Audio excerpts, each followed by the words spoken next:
മണ്ണിടിഞ്ഞു പോകുമായിരുന്ന 2000-ഓളം മനുഷ്യരുടെ സ്വപ്നങ്ങൾക്ക് ചിറക് നൽകാൻ സാധിച്ചതിൽ അഭിമാനമുണ്ടെന്ന് പറയുകയാണ് മന്ത്രി ശിവൻകുട്ടി. ആയിരങ്ങളെ കുടിയൊഴിപ്പിച്ച ഭരണകൂട ഭീകരതയ്ക്കെതിരെ പ്രതികരിക്കാനാണ് എ റഹീം കർണാടകയിൽ പോയത്. അവിടെ ഒരു മാധ്യമത്തിന് നൽകിയ അഭിമുഖത്തിലെ ഇംഗ്ലീഷ് വ്യാകരണത്തെപ്പറ്റി വിമർശിക്കുന്നവർ മനസ്സിലാക്കേണ്ടത് ജനപ്രതിനിധിയുടെ കാര്യശേഷി തെളിയിക്കുന്നത് വാക്കുകളിലെ അലങ്കാരത്തിലല്ല, മറിച്ച് പ്രവൃത്തിയിലാണെന്നും അദ്ദേഹം പറയുന്നുണ്ട്. കർണാടകയിൽ 300-ഓളം കുടുംബങ്ങളെ തെരുവിലിറക്കിയ ബുൾഡോസർ രാജിനെതിരെ CPM നടത്തിയ ഇടപെടലുകൾ ശരിയായതാണെന്നും അദ്ദേഹം വ്യക്തമാക്കുന്നുണ്ട്.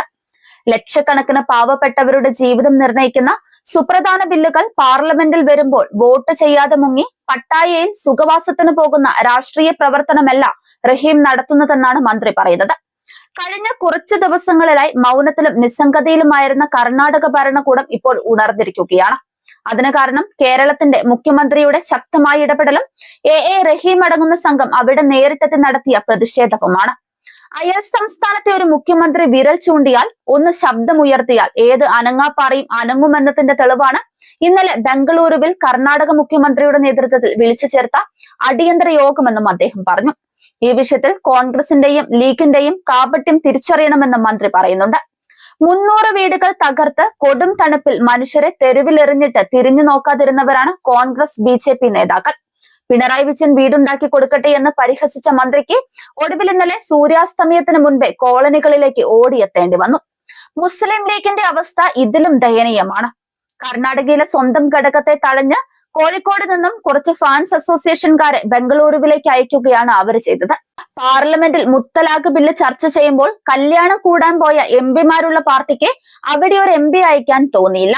മാത്രമല്ല, കർണാടകയിലേത് മയമുള്ള ബുൾഡോസർ ആണെന്ന് രാവിലെ പറഞ്ഞ PK കുഞ്ഞാലിക്കുട്ടിക്ക് വൈകുന്നേരമായപ്പോഴേക്കും അത് തിരുത്തി പറയേണ്ടതായും വന്നു. 9 ദിവസം മൗനവ്രതത്തിലിരുന്ന സാദിഖലി തങ്ങൾക്ക് ഒടുവിൽ വാ തുറക്കേണ്ടി വന്നതും ഈ ഇടപെടലുകളുടെ ഫലം മാത്രമായാണ്. മണ്ണിടിഞ്ഞു പോകുമായിരുന്ന 2000-ഓളം മനുഷ്യരുടെ സ്വപ്നങ്ങൾക്ക് ചിറക് നൽകാൻ സാധിച്ചതിൽ അഭിമാനമുണ്ടെന്ന് മന്ത്രി കൂട്ടിച്ചേർത്തു. അതേസമയം ഇംഗ്ലീഷ് ട്രോളിൽ എ റഹീം MPക്ക് പരോക്ഷ പിന്തുണയുമായി കേന്ദ്രമന്ത്രി ജോർജ് കുര്യനും എത്തി. പാവപ്പെട്ടവന്റെ മക്കൾ വായിൽ ഇംഗ്ലീഷ് കരണ്ടിയുമായല്ല ജനിക്കുന്നതെന്നും കേരളീയനായതിൽ അഭിമാനിക്കാനും മനസ്സിൽ നിന്ന് അടിമത്തം വലിച്ചെറിയാനുമാണ് അദ്ദേഹം പറയുന്നത്. നരേന്ദ്രമോദി അധികാരത്തിൽ വന്നതിന് ശേഷം പാർലമെന്റിൽ മുന്നറിയിപ്പില്ലാതെ തന്നെ ഏത് ഭാരതീയ ഭാഷയിൽ വേണമെങ്കിലും സംസാരിക്കാം, ഇതാണ് ഭാരതമെന്നും അദ്ദേഹം പ്രതികരിക്കുന്നുണ്ട്. അതേസമയം തന്റെ ഭാഷാ പരിമിതിയെ ട്രോളുന്നവരോട് ഒരു പരാതിയുമില്ലെന്നാണ് എ റഹീം MP പറഞ്ഞത്. തനിക്ക് ഭാഷാപരമായ പരിമിതികൾ ഉണ്ടെങ്കിലും മനുഷ്യരുടെ സങ്കടങ്ങൾക്ക് ഒറ്റ ഭാഷയേ ഉള്ളൂവെന്നും റഹീം ഫേസ്ബുക്കിൽ കുറിച്ചു. കർണാടകയിലെ ജനങ്ങളുടെ വിഷമത്തിന്റെയും സങ്കടത്തിന്റെയും ഭാഷ മനസ്സിലാക്കാൻ തനിക്ക് പ്രയാസമുണ്ടായില്ല.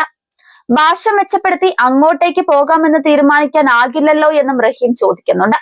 തന്റെ ഭാഷയെ ട്രോളുന്ന തിരക്കിൽ ആ ദുർബലരായ മനുഷ്യരുടെ ചോദ്യങ്ങൾക്ക് മറുപടി പറയാതെ രക്ഷപ്പെടാൻ ശ്രമിക്കരുതെന്നും ഇനിയും ശബ്ദമില്ലാത്തവരെ തേടി പോകുമെന്നും അദ്ദേഹം തുറന്നടിക്കുകയും ചെയ്തിട്ടുണ്ട്.